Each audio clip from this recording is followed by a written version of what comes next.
And I'd show up to something and try to put on a face, and the face looked like I was trying really hard, and they'd be like, "Are you Mm, okay?" And I'm like, "What do you mean? I'm fine." And I was like, Some couples build a business, others build a legacy.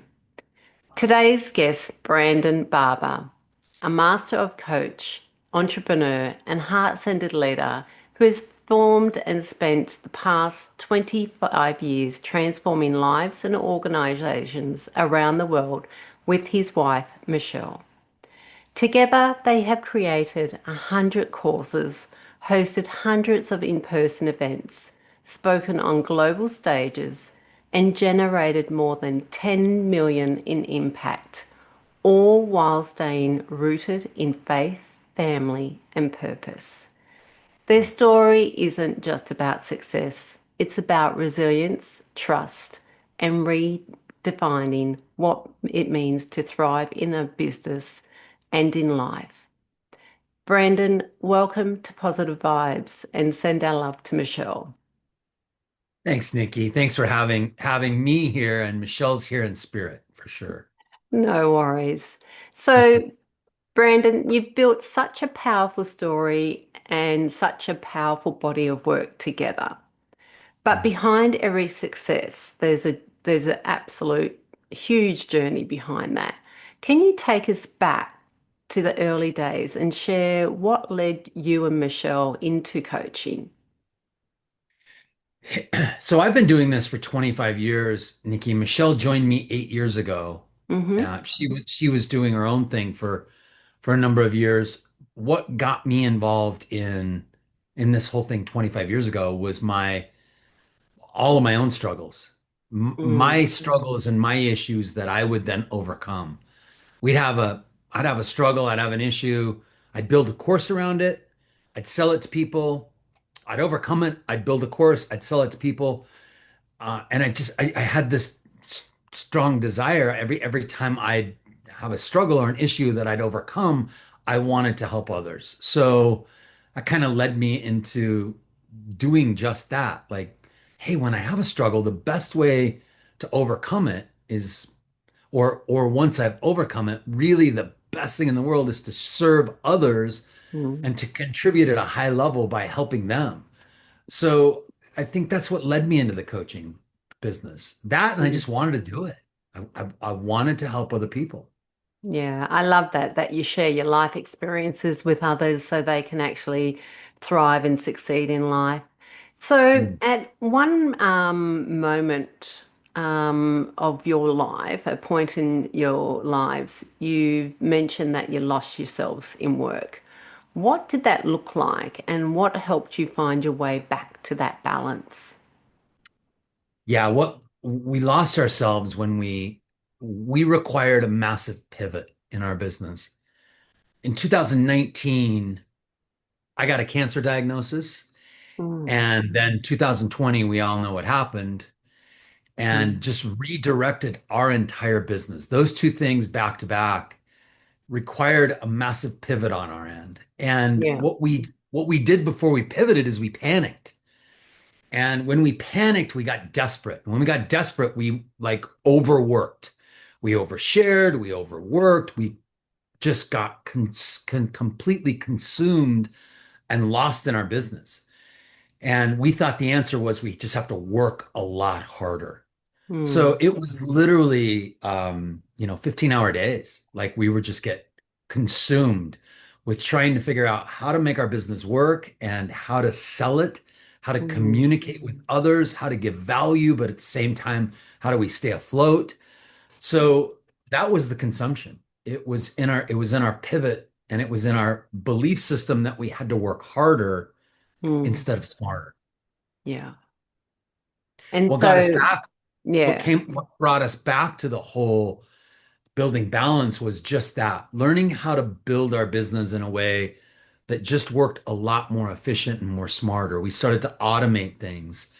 We Mm. started to um, we started to learn from others instead of trying to go do all the trial and error and figure everything out on our own. We started to model other people. Hey, what's working for other people?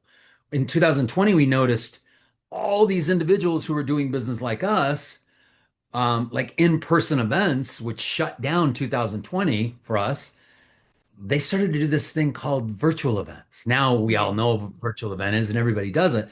But back in 2020, that was a new thing. But we started watching people do that and we tried to go and make that happen. And then what we realized is we were working so hard trying to reinvent what was already working. We just hired the people that were experts in it who had done it again and Mm. again and again to help us save us a lot of time, a lot of effort, and a lot of energy. So we started to work smarter by hiring people to help us Mm. and asking for help and automating a lot of our business that could be automated. Mm. Yeah, and that's the smarts of it. And also, yeah, asking for help can be one of the biggest things that people don't like to do because they think it's a failure. But in fact, it's actually something that's very helpful and something that can help you, succeed and go tenfold ahead. Yeah. Yeah. For So sure. for many couples, building something together can either make or break the relationship. What have you learned about partnership, communication, and grace through your journey? A lot. Yeah, I think your relationship with your significant other is the greatest spiritual journey you'll take. The Mm. second greatest spiritual journey you'll take is with your business.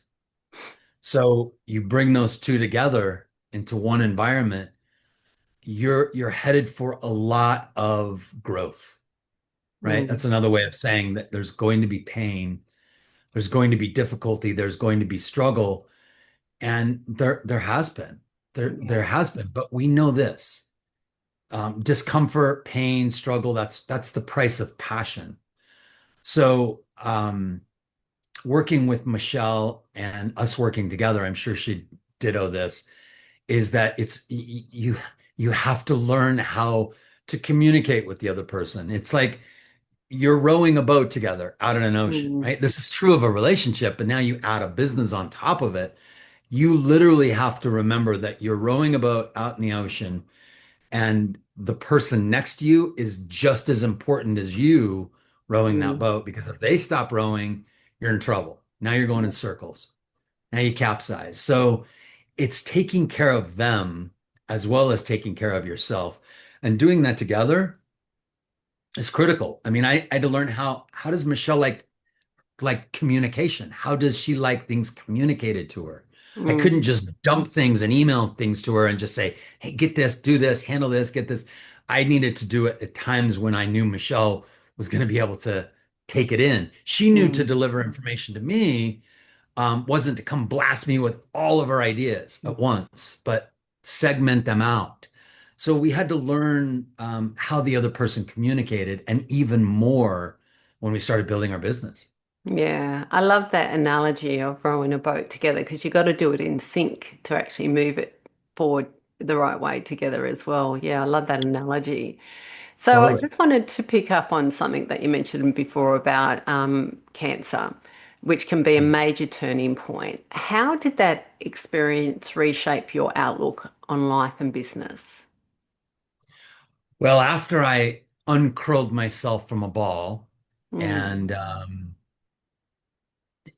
had faith that I was going to survive this thing, because Mm. I didn't really know if I was going to, it was it it it reshaped.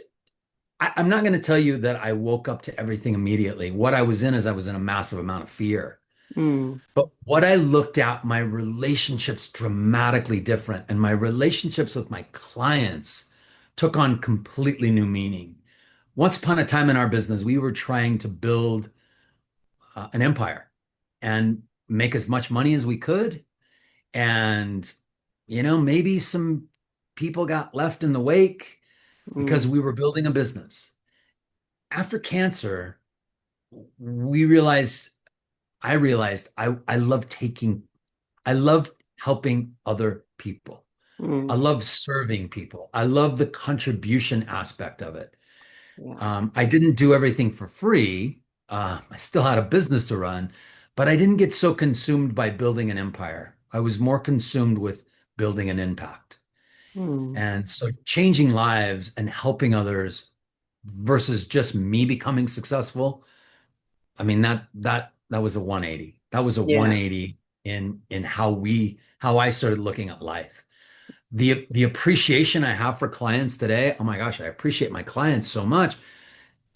Once upon a time, it was not that. It was like, oh my gosh, I felt a little bit of obligation and I got to take care of all this stuff and do everything for everybody. Where now it's just I appreciate every single client I have to the fullest extent. No, that's a lovely story. I just want to further unpack that. So, what did that teach you about faith and surrender and the difference between success and fulfillment? Oh my gosh, yes. So faith is this thing you can't touch. Mm, Faith is this thing you can't put your hands on. Faith is something inside. And to have faith, life is happening for me, not to me. I taught that for years, but I actually got to experience it. Like, what does that mean to have life happen for you? That everything that I learned through cancer, my relationships got better, my mm, marriage got better, my relationships with my kids got better, my relationships with my clients.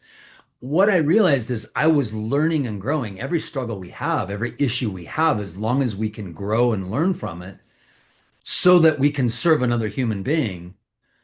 That's the path, right?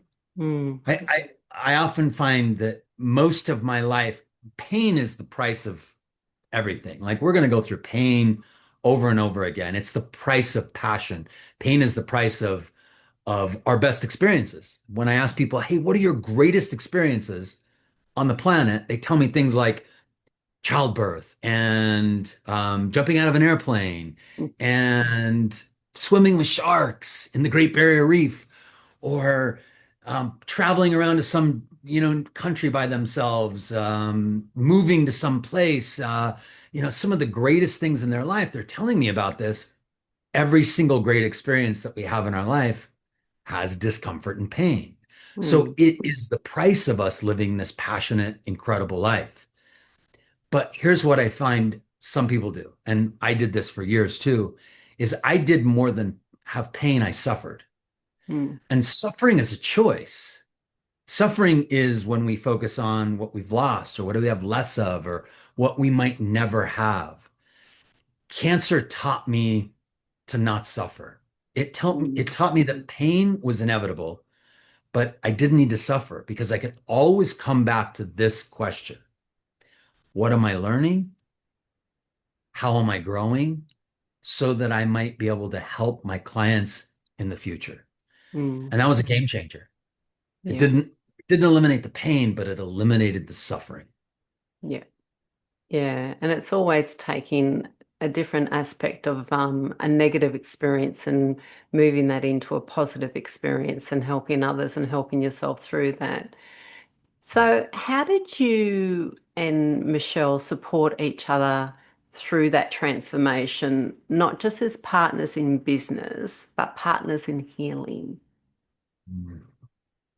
Well, I can tell you, Michelle stepped up in a big way. Mm, When I got cancer, she stepped up in a massive way. I wish she was here to talk about it because it's mm, she was everything. She was the faith I did not have. mm, I rested in her faith where she would say things to me like, "It's going to be okay. I know it." yeah. I don't know how many times she said that to me. I don't know if she believed it, but it's exactly what I needed to hear Mm, over and over again. It's going to be okay. I know it. It's going to be okay. I know it. Her faith I rested a lot of that faith in her until I started to believe it. It's going mm, to be okay. yeah. So I can tell you during our biggest struggle, Michelle was definitely there for me. Now, when our business goes up and down, which it does, Mm, when it's down, I get to say to Michelle, I know it's going to be okay. We will always figure this out. yeah. So I think having that faith and that belief and reminding the other person that it is going to be okay. I think that's some of the most critical things we can do. I Mm. think the other way we were there for each other is we were definitely we validated each other on an ongoing basis. So we would listen, we would Yeah. hear, we would listen to understand versus just listened to respond. We really, really listened to each other. Mm. Kind of a cliche, but the words tell me more. The words help me understand. The words Yeah. just say more about that. I mean, those are such impactful words to hear from your Mm. significant. Yeah.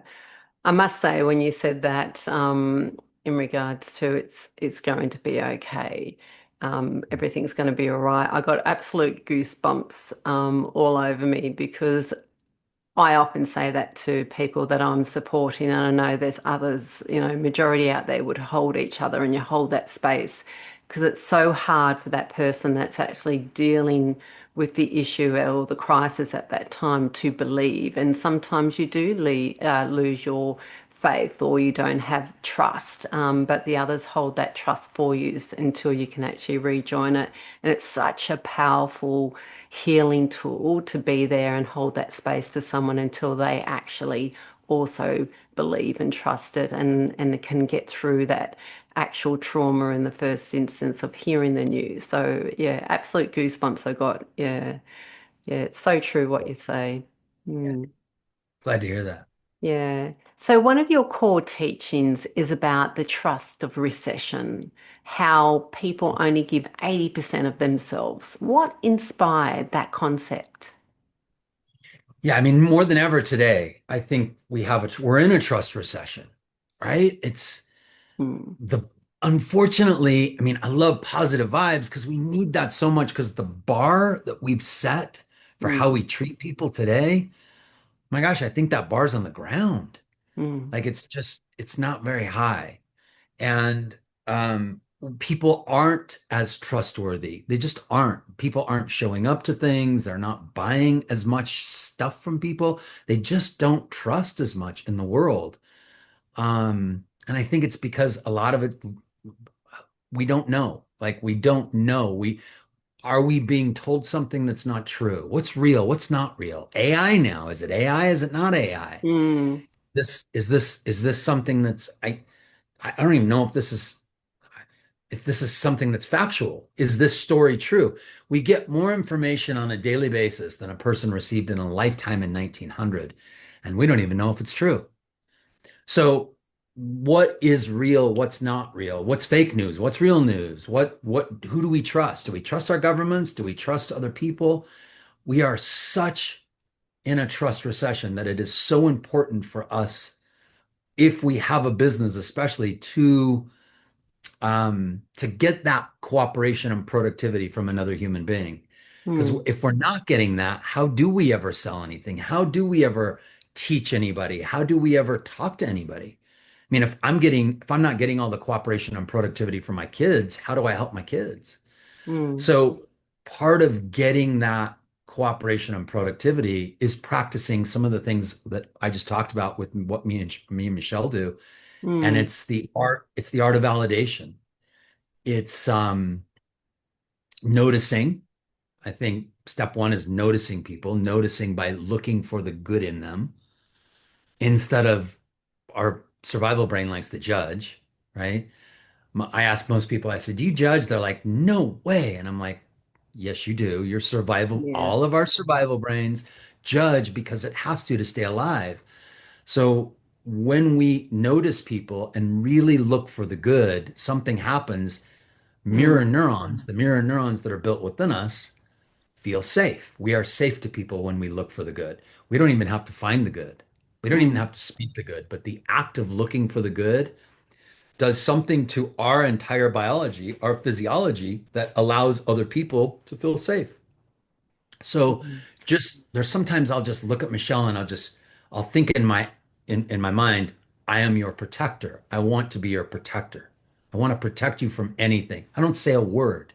mm, And she'll look at me and like I know I don't know what's happening, but I do know what's happening. Her mirror neurons are responding to that like I feel really safe. So I'm not saying you walk around doing that with everybody. You might do that with your Mm. significant other, but looking just for the good in people. What's Yeah. good about them? Just to look for the good. That allows for a much more safe environment. Then you start listening for people. Step two is you listen. You listen to understand. You listen by saying, tell me more, help me understand. They don't try to fix people. And then Mm. the third thing is demonstrate you understand by asking questions that demonstrate you understand. Does it feel like this? Are you experiencing this? Are you having this? Like those are questions that demonstrate you understand instead of what most people do today, which is, I get it, or I know how you feel.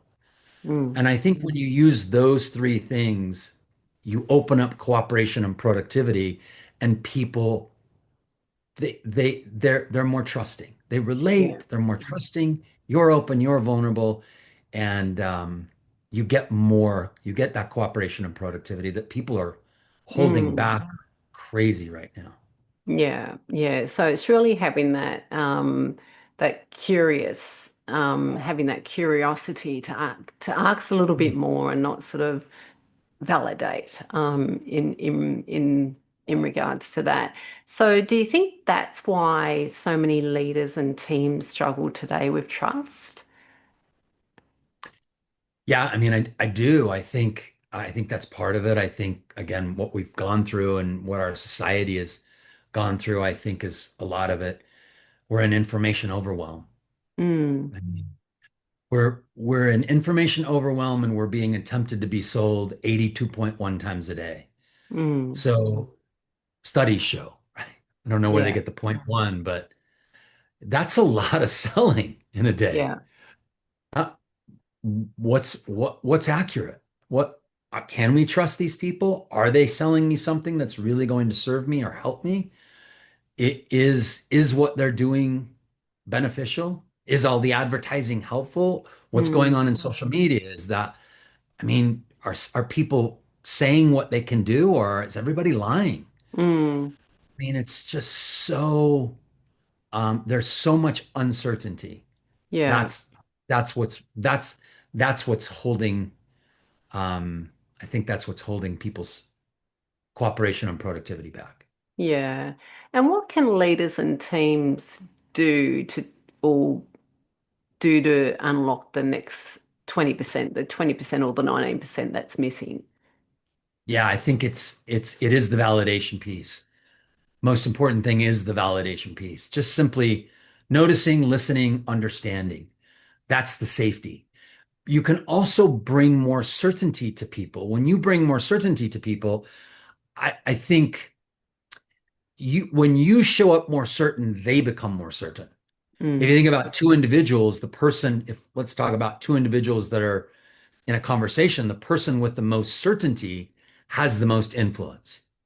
In a sense, I could say the person with the most faith has the most influence. mm, Because if you have faith, you have certainty. I have certainty what I have is serving you. I have certainty what I have is helping you. I have certainty in myself. If you show up with certainty and you show up with more certainty than someone else, they can sort of piggyback on your certainty, which makes them feel safe. More certainty, more safety. More hmm. certainty, more trust. Yeah. So just further on that, how can vulnerability and authenticity rebuild connection in both business and at home? People don't settle for anything less than vulnerability. Mm, I don't think, I mean, authenticity and vulnerability, I think that was a topic once upon a time where you needed to work on that. And we know people like Brene Brown and some of the experts in that field that do such a good job. But I don't even think it's a topic anymore because I don't think people can settle for anything. They refuse to settle for anything but authentic. mm, They refuse to settle for anything but vulnerable. They expect it. If you don't show up vulnerable and authentic, you're hiding, you have a facade. People can feel that. I don't think you can fake it anymore.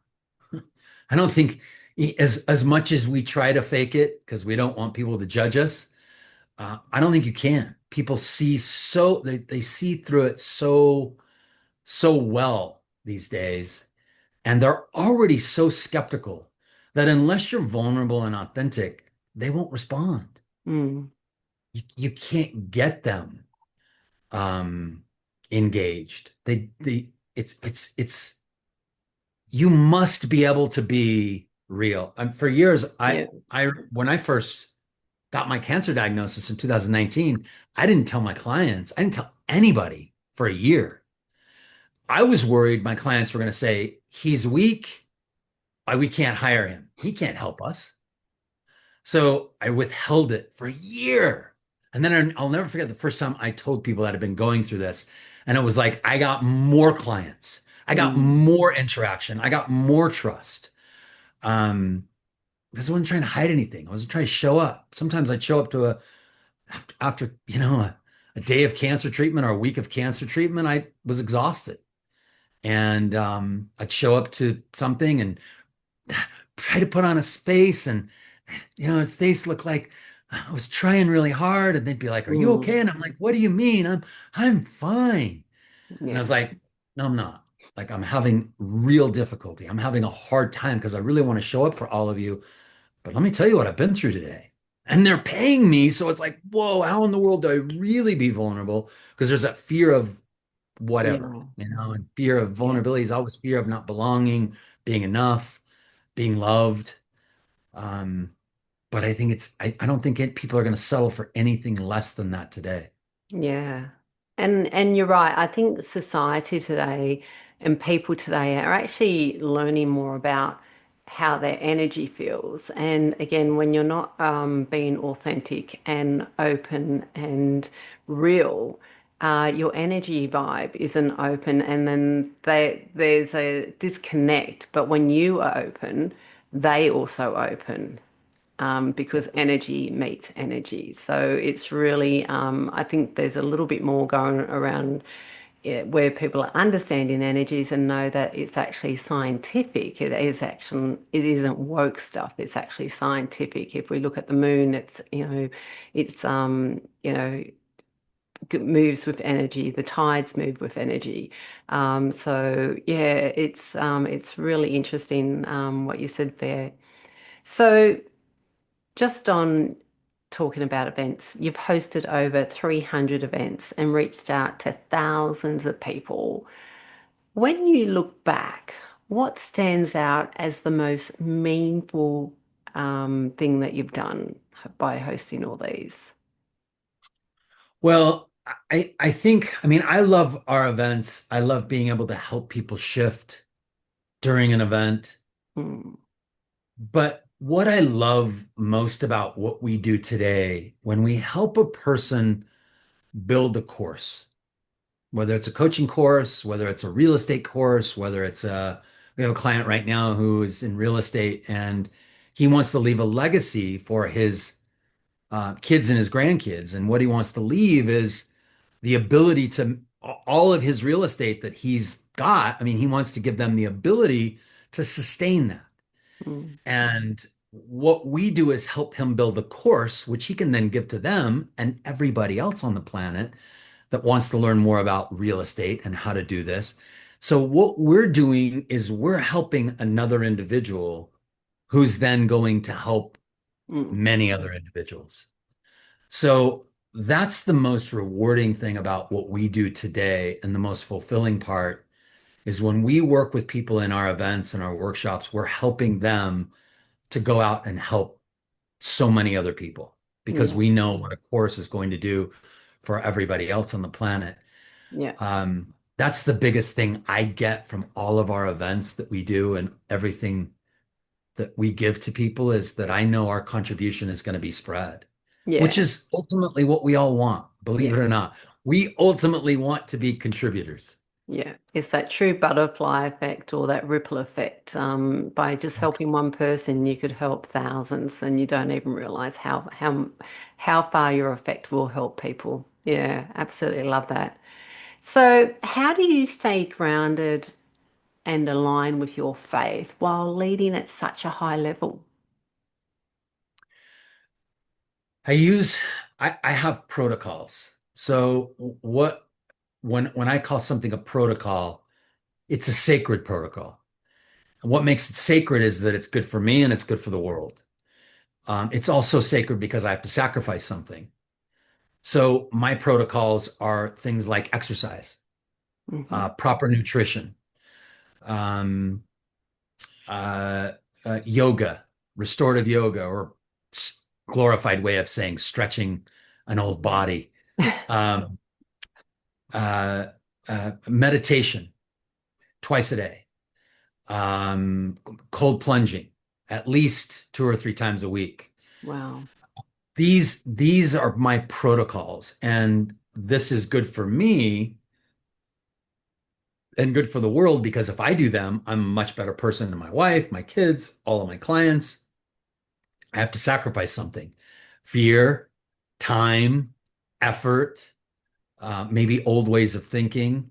My my negotiating brain that likes to negotiate when it's, 7 o'clock in the morning and I wake up and I'm get my clothes on to go work outside and or go work out outside when it's, 20 degrees. I don't know what that is Celsius. That's like minus something, I'm sure. But Absolutely. it's sacrificing that, but I remember that it's sacred and they're my protocols that keep me grounded, Mm. that keep me in the space I need to be. Yeah. It's that self-love for yourself to keep yourself, yeah, well And for everyone discipline. else. Yeah. Discipline. Yeah. Yeah, absolutely. So what does freedom mean to you now beyond the business success? I know I'm harping on this, but I got to go back to contribution. If Yeah. if if I'm contributing, I feel free. If I'm stuck in certainty where I need something, I need my business to work, I need more money, I need more time, ah, I'm like desperate. That's the opposite of freedom. Yeah. So freedom is being able to contribute at a high level Yeah. and that total and complete faith that life is happening for you and not to you. Mm. That's the ultimate freedom Mm. for me, Yeah. for I me. love that.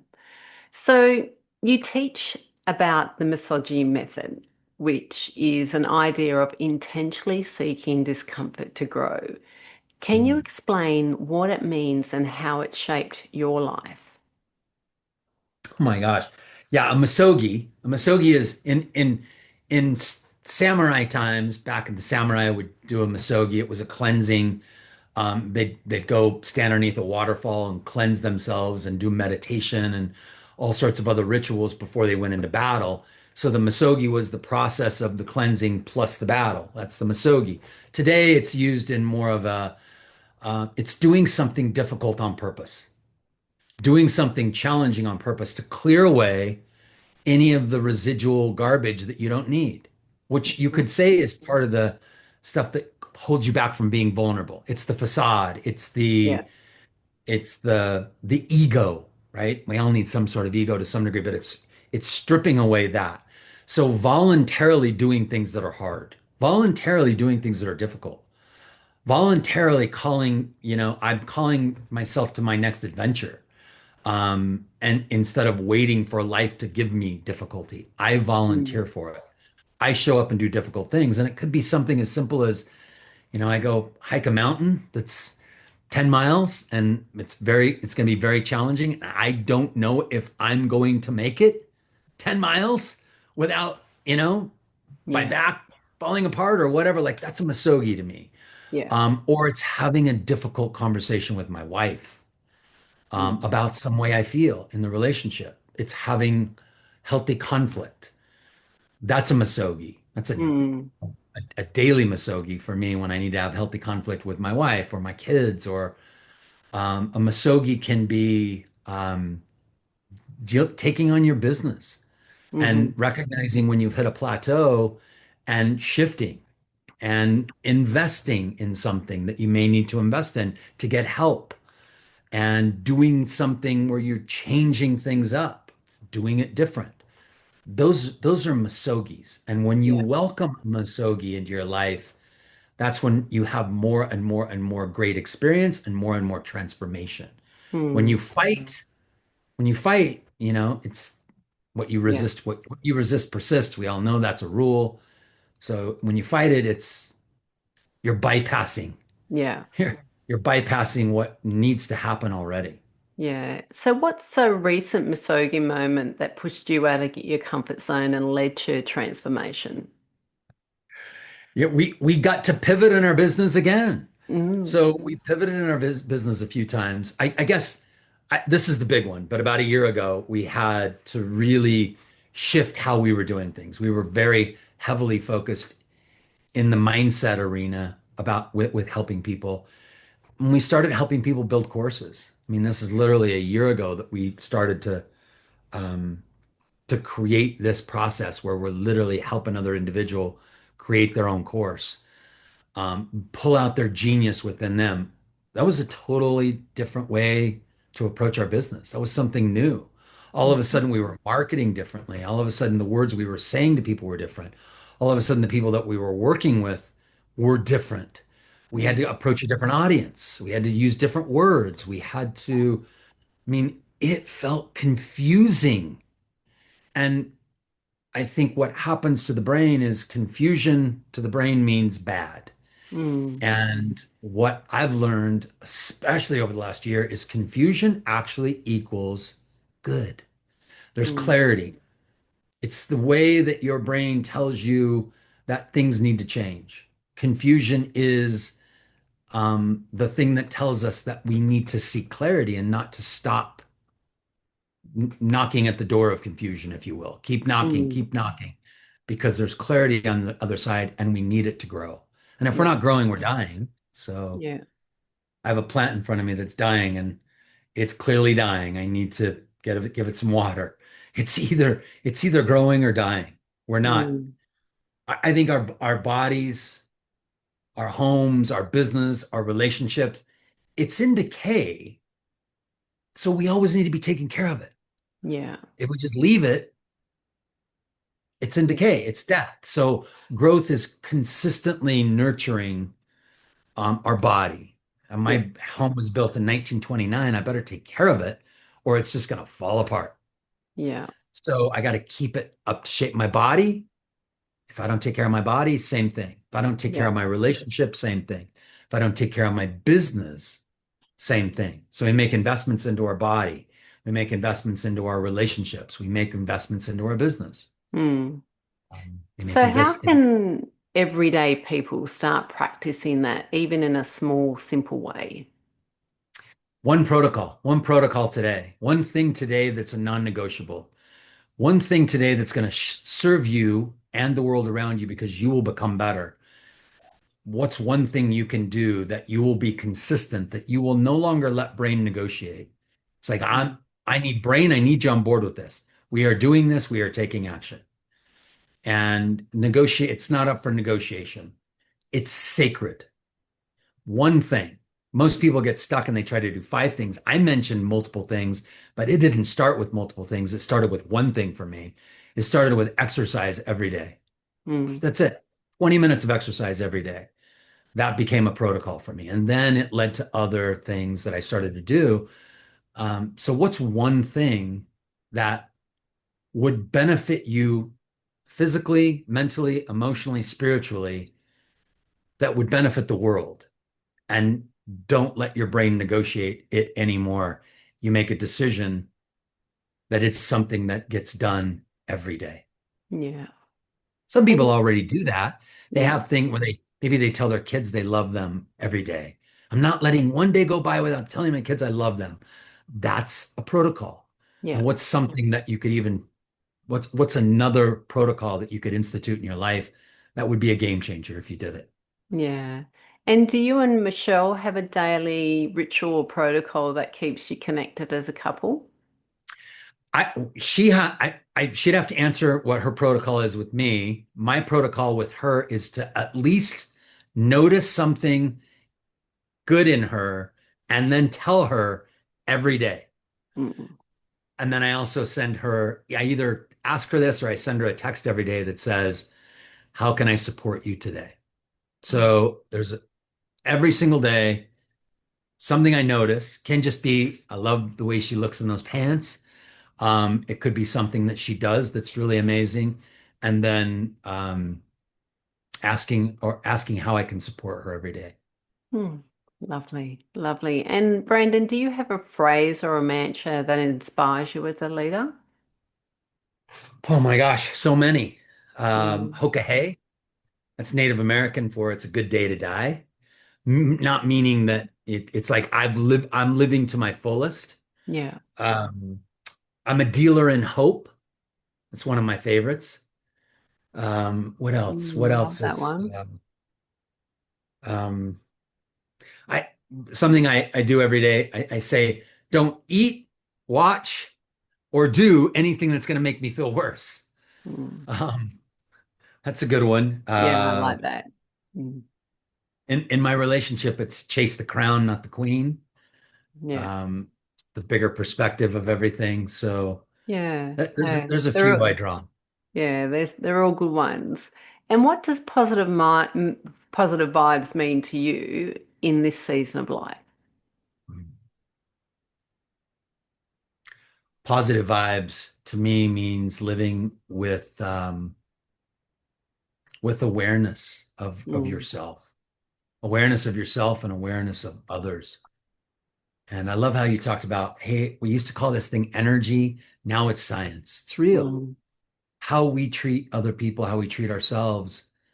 Um, it does have a ripple effect. So mm, if we can not walk around positive, but if we can walk around and notice people and notice the good and notice the good in ourselves, like that's that's a that's a positive vibes for me.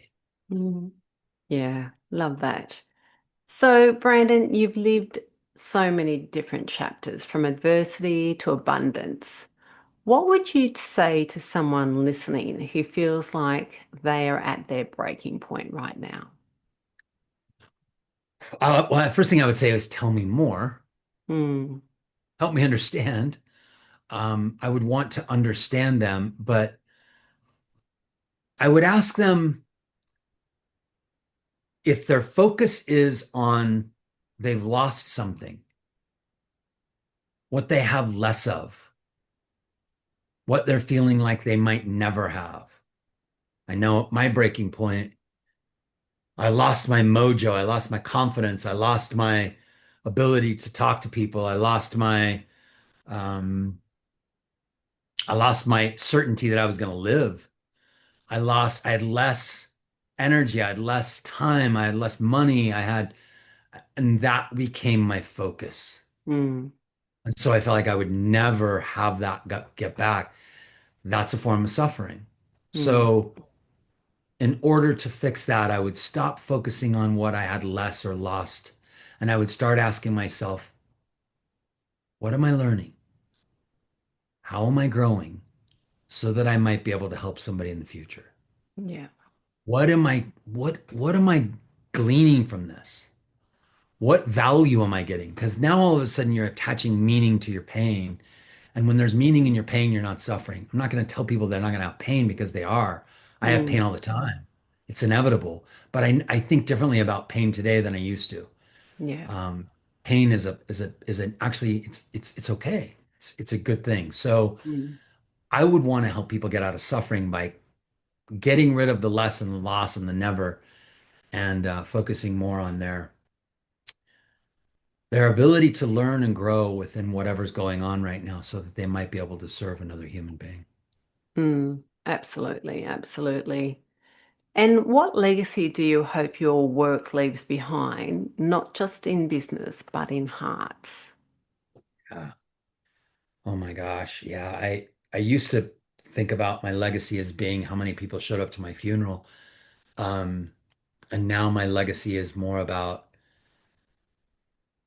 I'm hoping that the people who get our material, who get our stuff, my kids, the people who know us, that they continue and serve people beyond with some of the knowledge that they've gotten from us, with Yeah. some of the information, with some of the the things that we've led them to, that will spread to other people, to their kids, to the world around them, to people they interact with.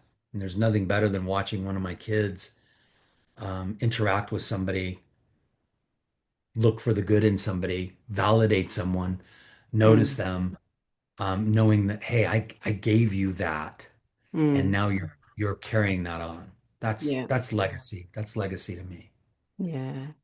And finally, how can our listeners connect with you, join your programs, or learn more about your work together? Yeah, so one of the things that we'd love to do is we'd love to give everybody who's listening to this podcast a VIP ticket to one of our upcoming events, no Hmm. cost. Fantastic. No cost, no cost. So our events are not free. They do have a ticket price to them, but if you will go to those of you that are out there, you go to www. Do I have to say www? I don't even know if I have to say that, Yeah. but brandonandmichellebarber.com. This is long. brandonandmichellebarber.com /podcast VIP. Hmm. Podcast VIP. You'll get a free ticket to our next upcoming event that we have. So that's the place to go to get everything that we're doing, the latest and greatest, all the good stuff at no cost. Fantastic. You're very generous, Brandon. So thank you to you and Michelle for that. Thank you. Absolutely. That's all Yeah. Michelle, by the way. I had to even read the the link. I have to read it every time. Yeah. Uh, Well, Brandon and Michelle Barber are living proof that transformation doesn't happen by accident. It happens Mm. through intention, alignment, and love. Their story reminds us that success without soul isn't success at all, and that true abundance begins when we slow down, rebuild trust, and lead with heart. You can learn more about their programs, courses, and events through Barber Coaching Group or follow their journey on social media. This is Positive Vibes with Nikki Dennis, reminding you that the best kind of success is the kind that feels like peace. Sending Mm. you all love and positive vibes. Bye for now, and thank you, Brandon. And again, send our love to Michelle. Will do. Will do. Thanks, Nikki. Thank you.